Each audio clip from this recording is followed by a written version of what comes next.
look at a story that I'm sure all of you are very familiar with. But the story I want to focus on, the one element of the story is a part that we very, very rarely actually touch on. And as I've entitled the sermon this morning, I trust God only when it's easy. See, as Christians, it's easy for me to follow God and be a Christian when I come here to church, I'm listening to the worship service, nothing's going wrong. That part's easy. We barely even have to put any effort in to be a Christian and worship God in that scenario. That part's easy. What about the times that it's not easy? Now, I don't need to stand here and tell you how difficult life is. You experience it on a daily basis. You know the hardships, you know the problems, the pain, the suffering, the difficulties you face on a moment-by-moment basis. I don't need to tell you that. You live it, you see it all around us. It's everywhere. It's in our personal lives, it's in our society, sport, work, country, you name it, it's there. If you're going to look for the problems, it doesn't matter where you're going to look, you're going to find plenty. That's the sheer reality. And this isn't a new thing. See, the devil has made it his mission to make our lives as absolutely difficult as possible, because he is trying to distract me from serving God, getting to know God, having a relationship with him. And he's been doing so since the creation of humanity.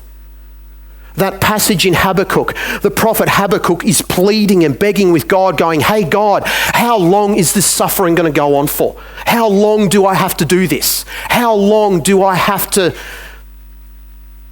go through the pain, the difficulty, the problems? The reality? When we read the Bible, we are told things are not going to get better until Jesus comes. But we're told that God is going to be with us every single step of the way. When Jesus was in the boat and the storm hit, the disciples were freaking out. But what did they forget? They forgot that Jesus was with them. And it is so easy for us to do the same. The problems get overwhelming. Life gets overwhelming and our backs go against the wall and go, I don't know what I'm doing. And God's going, I've got you. I'm going to get you through this. It may not be the way you want, but I will get you through this. If you have your Bibles, please turn with me to Joshua chapter 2. Like I said, this is a story we know very, very well. But this character and this aspect of the story is one we very rarely touch on. But I believe this is a story that we can learn an awful lot about what it means to go through trial and difficulty with God.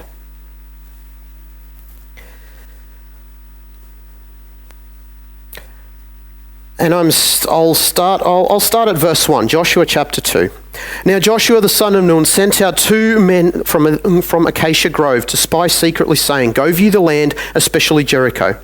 So they went and came to the house of the harlot named Rahab and lodged there. Now we're told that she lived on the wall, and being a prostitute in that community, that made sense. Because you were out of the way of the city, you were close to the gate, people will come in, do their business, it's out of the way, it's inconspicuous, you can stay there for a bit and do your thing and no one's going to pay much attention. Now, I've heard the question asked, why would Israelite spies go to a prostitute and stay there? Keep in mind, Jericho's on high alert. They know what God did to Egypt. They know what God has done for all the kings that Israel has destroyed up until this point in time. They're petrified.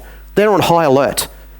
The least suspicious place for them to hide would be here. Because this would be a place where there would be lots of people coming and going and no one would pay much attention to them. So it was the most obvious hiding in plain sight spot that they could find. But it's interesting. The very next verse, And it was told the king of Jericho, saying, Behold, men have come here tonight from the children of Israel to search out the country. So the king of Jericho sent to Rahab, saying, Bring out the men who have come to you, who have entered your house, for they have come to search out the country. We come to a decision. Now, allow me to explain the gravity of this decision for Rahab. See, Rahab is a character we very rarely touch on. She's not an Israelite.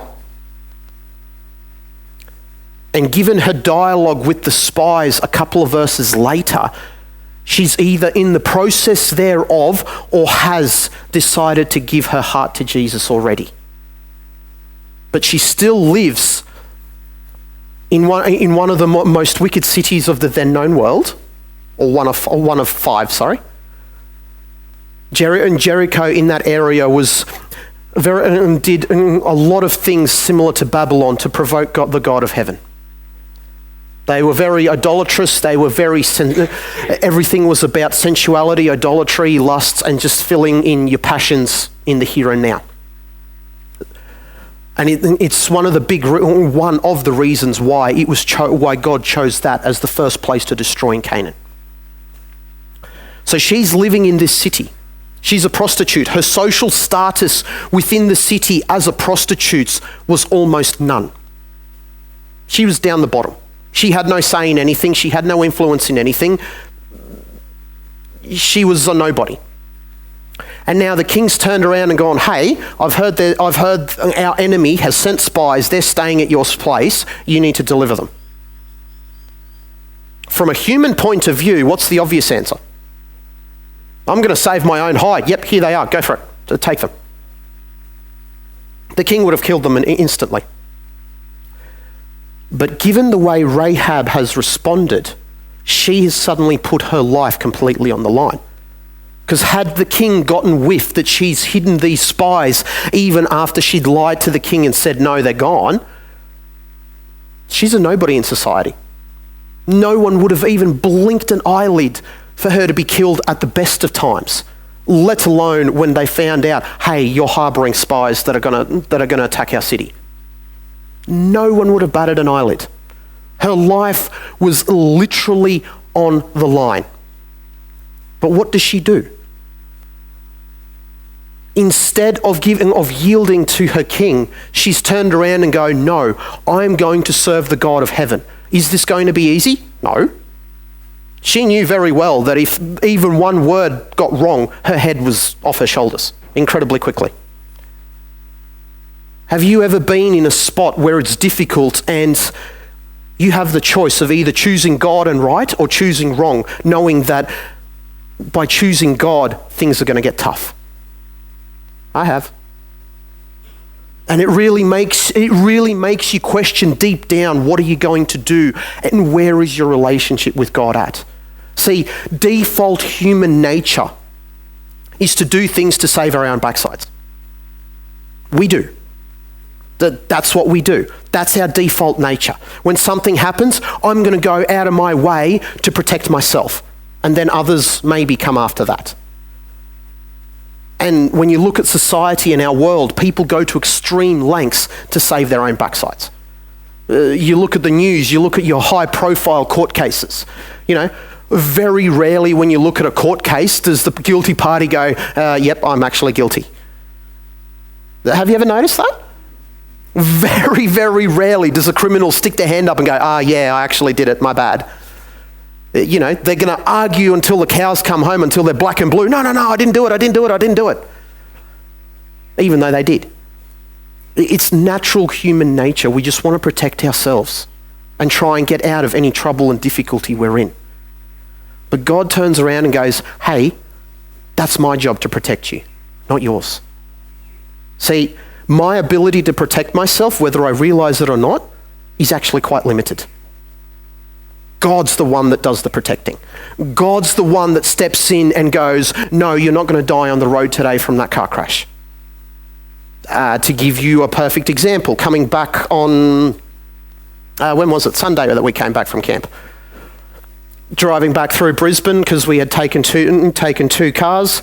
I was towing the trailer and my wife was in the car with the kids. going past one of the exits on the highway, somebody decided to come in off the exit. They pulled up next to me, realised they couldn't make it, so they quickly slammed on the brakes and pulled in right behind me, nearly taking her out. Was God protecting in that instance that she didn't have a crash? Absolutely. 100% guaranteed. See, it's little things like this that we don't even realise. But the story keeps going. Let's go down a little bit further. So verse 8. Now before they lay down, she, being Rahab, came up to them to the roof and said to the men, I know that, and listen to this response. This is a prostitute who is not an Israelite, who doesn't know God, but just listen to this response.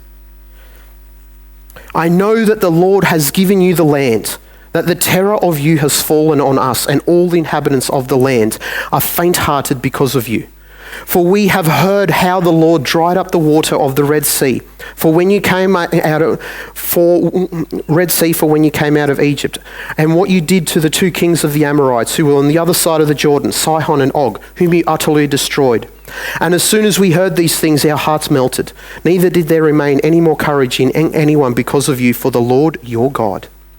He is God in heaven above, on earth beneath. Now, therefore, I beg you, swear to me by the Lord, since I have shown you kindness, that you will also show kindness to my father's house and give me a true token and spare my father, my mother, my brothers, my sister, and all that they have, and deliver their lives from death. This sounds to me like somebody who's found the true living God. This doesn't sound like a prostitute. This doesn't sound like a heathen lady. This doesn't sound like somebody who doesn't know the God of heaven.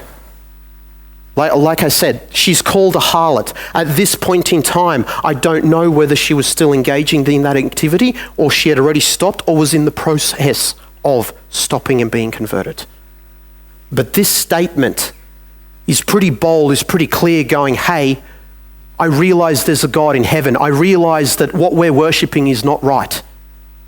I'm going to trust the God in heaven, irrespective of the consequences of what's going to happen to me.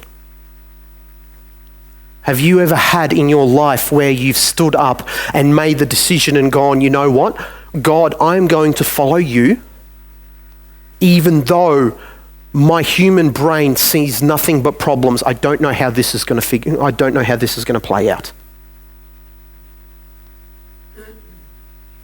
The devil makes it a tough decision. But when you actually make that decision and stick your hand up and go, no, God, I'm going to follow you irrespective of what happens. There's a peace that God gives you that's indescribable, that only God can give. This is a peace that only happens when we fully surrender to God and when we give it to God.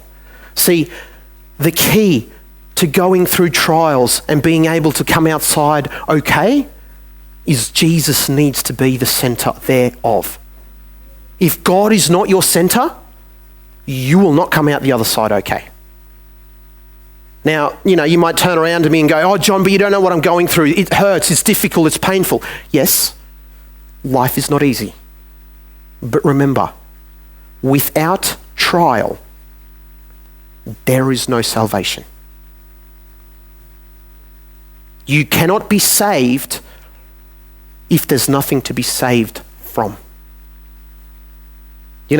We as Christians, we love to complain about, oh, how bad my life is, how horrible my life is. And God's sitting there going, I've got you, I'm leading you through it. Is it going to be easy? No. But I'm leading you through it. I'm helping you through it. You've just got to rely on me. There's been plenty of times where I've sat there arguing with God, it's like, God, I can't do this. And God just turns around and goes, I've got you. And that's it. And it's like, oh, come on, God, really? Can you give me, can you give me a Bible study? Can you give me a vision? Can you give me, some amazing story, some amazing uplifting? God's just like, no, I've got you. Keep going. It's like, really? Okay. Take a deep breath and let's go. So often, instead of focusing on Jesus, we turn around and we focus on the problem. And then it spirals. The more we focus on the problem, the bigger it becomes, and after a while we just turn into this mess. And then you wake up one morning and go, how did I end up here? It happens. It's real. It's a thing. But I like what Rahab did. Verse 17.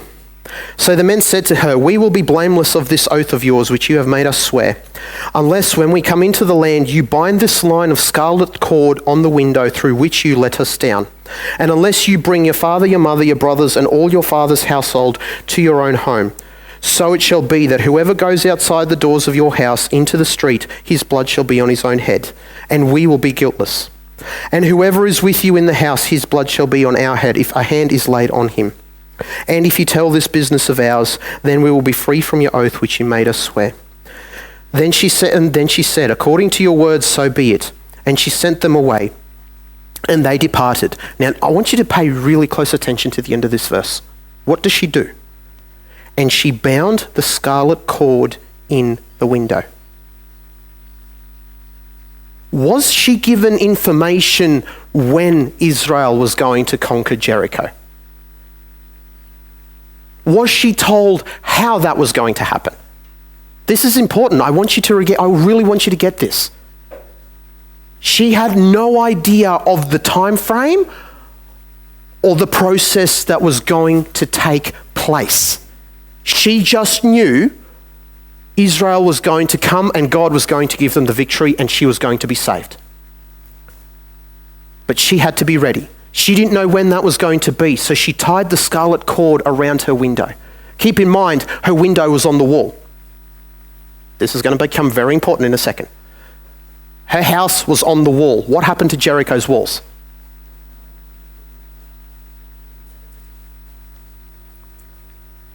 What was the colour of the cord? This represented the blood of Jesus. This represented that Jesus was there protecting her irrespective of what was going to happen. Israel did a very similar thing 40 years earlier in Egypt when they took the blood at Passover and put it on the doorposts of their door, basically saying, in this house, God is present and he protects me. Can you turn around and say in your house, in your life, in your mind, that I pledge full allegiance to God and he protects me. He protects this mind. He protects this heart. He protects this body. He protects this house. Can you say that?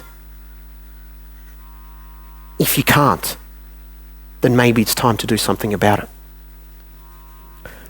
And this is the part that I find the most important about this story.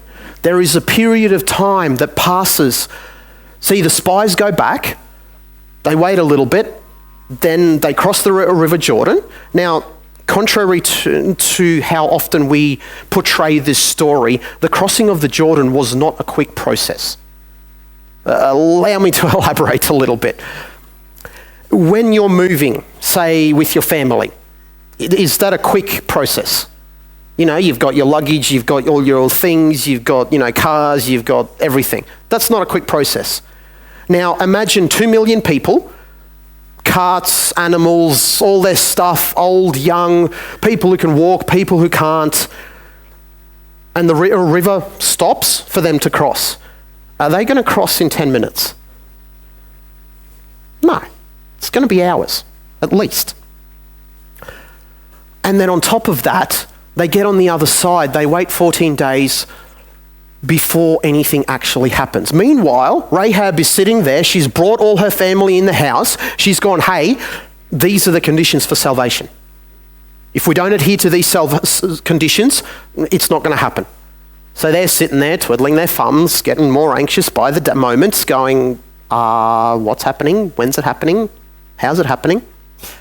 See, there's a thing about us humans. We want to have all the information all the time. It's just the way we are. God's deliberately made it so that it doesn't matter what decision you want to make, there's always an element of information that you do not know. Sometimes that's a little bit, sometimes that's a lot.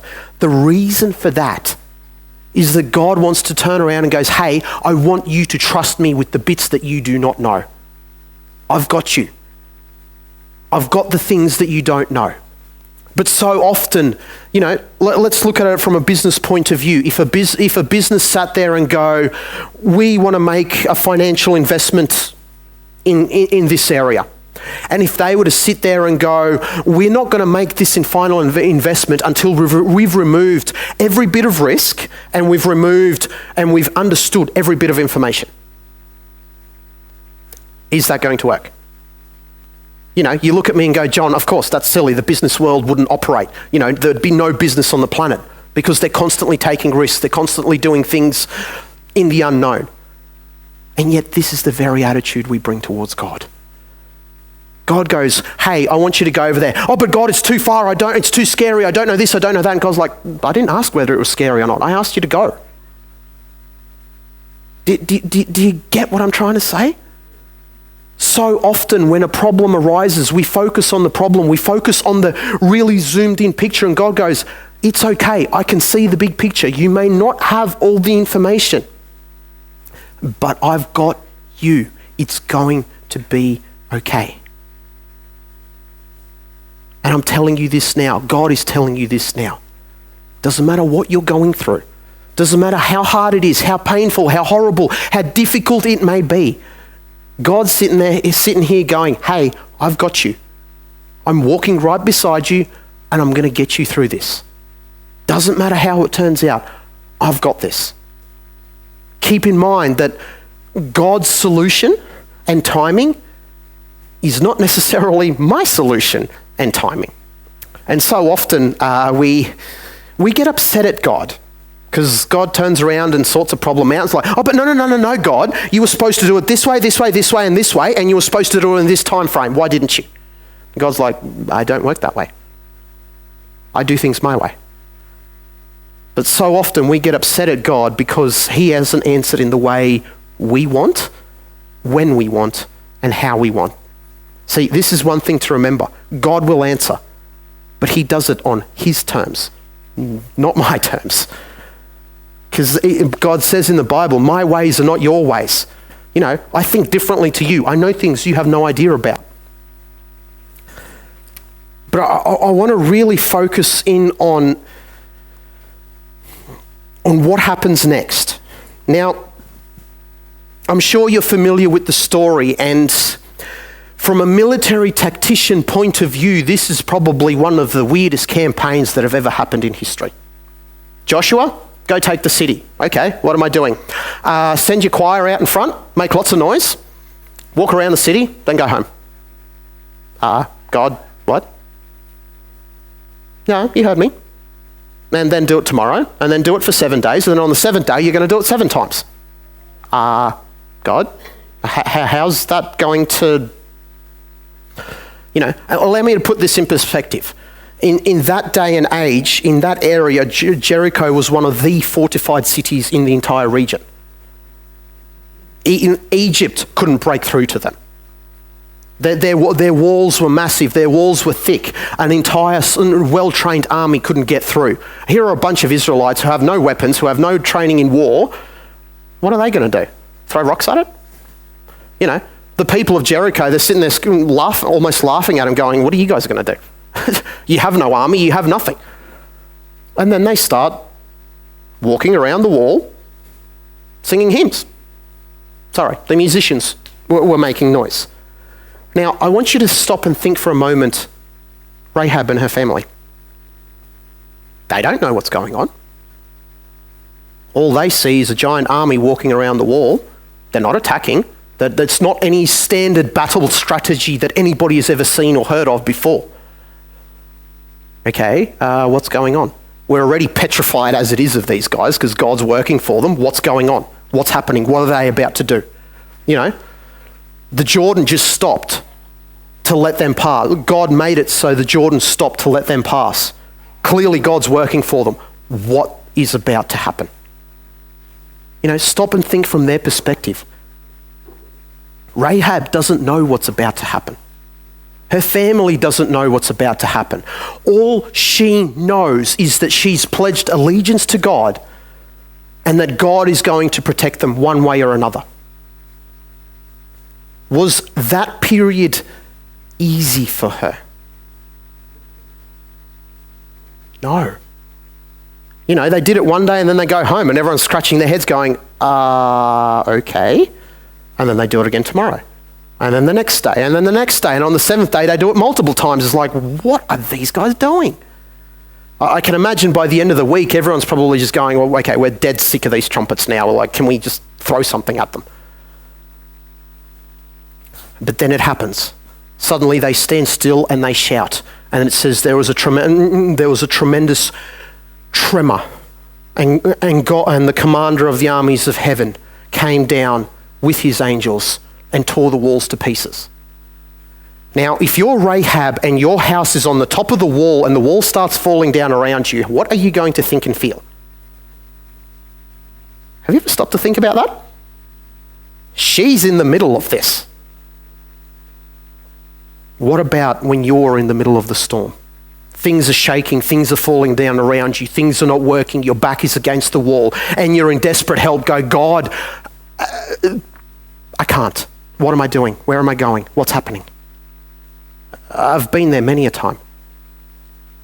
The key is turning and holding on to Jesus, going, I may not know what's happening right now. And just like Habakkuk, turning around going, God, I don't know how much longer I can hold on to this. How long is it going to be? You know, this is a tune that gets echoed in the Bible, particularly with the prophets. They're like, Lord, how long until you come? How long until you end the suffering? It's a question I've asked. All I get is soon. It's not for us to know time frames when God is going to come. For me, it's to trust God, to believe in the Bible, to believe God, to know that He is going to carry me through no matter what I've done. There are two things at play here with Rahab. Two things that you may not have picked up before. Firstly, to get through the problem, she's put a reliance on God. The most important thing. Secondly, who did she have around her? She had her support network. Now, oftentimes when things get difficult, we as people love to isolate ourselves. And guys, we're brilliant at this. How many guys out here, you buy something, I don't need that instruction manual, I know how to do it myself. And 10 minutes later, I'm digging through the bin, damn, where did I put that instruction manual? We do. There's a problem, I need to fix it, I need to sort it out. I'm going to do it on my own. And God's sitting there going, I can help you. I want to help you. You're doing it wrong. Oh God, don't tell me what to do. Okay. When you're at the point where you want help, I'm right here. The other aspect is a support network. See, oftentimes when we come to church, we allow ourselves to fall under the deceptions of the devil so that we start bickering and fighting amongst each other within church. This is supposed to be a space where we draw together and help each other out and go, hey, I can see you're struggling, how can I help? Yet more often than not, sadly, the devil is allowed to come in and create contentions, to create bickering, create fights in between us. See, just like all good leaders know, the devil knows this too. United we stand, divided we are conquered. It is much easier for the devil to get me if I'm by myself with no support. But when we're together, when we're praying together, when we're supporting one another, when we're helping one another, it makes things a lot more bearable and a lot more easier. If I was to go around the room, there would not be a single person here that does not have difficulties in their life in some way, shape or form. It may not be the same problems that I have, but they're still there. And see, I firmly believe that part of the reason God created the church is so that we would come together, a bunch of people, to meet our social needs and through our strengths, help others' weaknesses. There's plenty of things I can do. There's plenty more I can't. There's things that you can do that I can't, and vice versa. And God's going, hey, I've put you guys together. This person's good at this person's good at that. Help each other out. But sadly, so often, we become more focused on the bickering, on the arguing, on the fighting, on, making each other's lives difficult, rather than going, hey, we're both in the same boat. Let's sort this out together. But we can only do that when God is present, when we put God first. When I was little, I don't know if you do it in this church or how much you do it, but when I was little, we used to do lots of prayer meetings and lots of meetings in groups around the homes of the church. I encourage you, bring God into church, bring God into your home. Your ministry is your family first and foremost. You're those closest to you. So how did Jesus work? Let's look at this. Who were the first people he ministered to? When he started his ministry, those closest to him, his disciples. And then he worked his way out. Then he turned to his disciples and said, get through the cities of Galilee first, then Jerusalem, and then slowly expand your horizon. Yet so often we turn around and go, in order to do mission, I have to go to some country I can't pronounce the name of and I don't even know where it is. You live in a mission field. This is a mission field. This is a mission field. There are plenty of people in this world that don't know Jesus. They could be your neighbours. They could be your family. Start praying. Start bringing God into our homes. Start bringing God into church. Because once we start doing that, there are going to be miracles just like happened at Jericho. And see, some of you may know this and some of you may not have picked up on this. If you have your Bibles, turn to the book of Matthew. Now, I believe one of the spies took a liking to Rahab that was there that day. Where are we? Matthew chapter 1.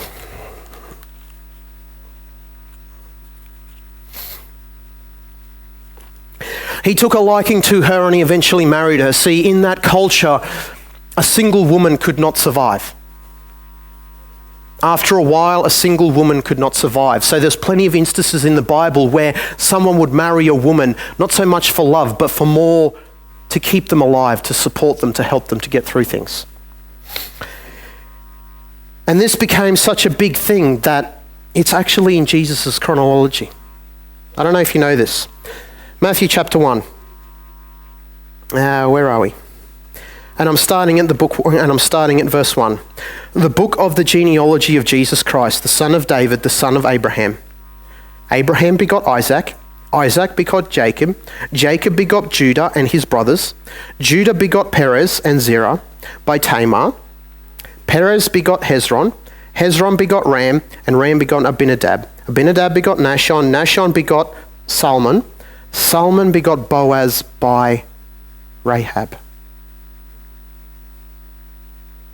God honoured her decision to choose him and the loyalty to him over her country, over her people, over her own beliefs, so much so that she was included in the genealogy of Jesus.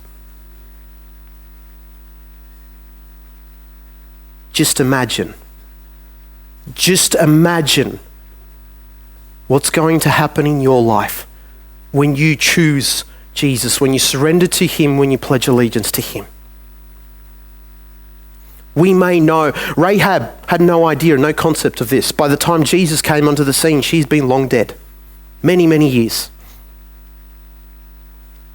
But God honoured her decision, her choice. In fact, on a side note, we don't have time to do it this morning, but when you read those, 16 verses in the first book of Matthew, most of the characters that are written there, that God has chosen in his genealogy, are actually one of the more dodgier ones in the Bible when you read their stories.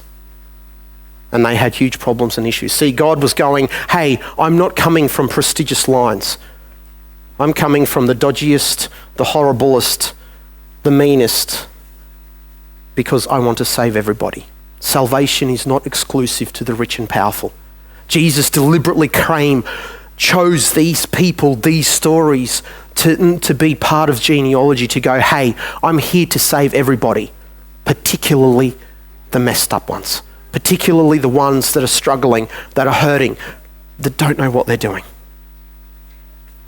When you look at the history of humanity, anybody that's ever chosen to follow God, has their story been easy? You know, look at the reformers. Look at the church in the dark ages. The people that chose to follow God, was their life easy? Most of them ended up dying either at the stake or through animals or some cruel, horrible death that somebody invented. Life is not easy. When you choose to follow Jesus, the devil turns around and goes, I'm going to do everything I possibly can to discourage you from following God. But you know what? God is bigger, God is stronger, God is far more powerful than the devil ever will be. That doesn't mean life is going to be easy. That means God's going, if you continually choose me, I will get you through this. And then at the end, you will come and be with me in heaven. You will get the ultimate reward. See, our system works on, if I work, I get paid. I get the reward of a paycheck. God's going, the reward I'm giving you isn't happening straight away. It's going to be a lifetime, but it is coming. You need to stay with me. You need to focus on me. And put simply, the harder life is, the harder we need to pray. The harder I need to connect with God. Because at the end of the day, as a human, I am not more powerful than the devil. He is far bigger, far stronger, and more powerful than me. If I try and take on the devil on my own, I will lose every single time. Hands down. There's no competition. The only person that can beat God and beat the devil is God and Jesus. So in order to beat the devil, in order to get through the difficulties that the devil's creating, I need to turn to God and I go, hey God, I'm being attacked, I'm being smashed, I don't know what I'm doing. God's got, I've got you. See, God's drawn a line in the sand. He says, I can help you. I want to help you, but you need to give me permission. And until such time as you surrender and give me permission, I'm going to stay right next to you in the background. I'm right here when you need me, when you want me, but I can't do much until you give me permission to do so. Rahab gave God permission. She acknowledged, I serve the God of heaven. I want to serve the God of heaven. My life is a mess. It's going nowhere fast. I don't know what to do. I'm choosing Jesus. And my challenge to you this morning is the very same. I echo the prophets. I echo Moses. I echo Elijah. I echo every altar call that's ever been. You want to get through life and have an amazing spiritual relationship? You need to choose Jesus. And you need to give him permission to work in your life. I want you to remember the story of Rahab. I want you to remember that her life was not easy. Her life was horrible. You know, let's take the whole destroying of Jericho out of the picture. A life of a prostitute would not be pleasant. There would be all sorts of issues attached with that she had to deal with throughout her life. There are many here that are dealing with things. There are many here, if not all of you, that there's stuff in your life that you're dealing. Give it to Jesus. Surrender to Jesus, because by doing so, that is the only way you are going to get through the difficult times that the devil throws at you. Amen.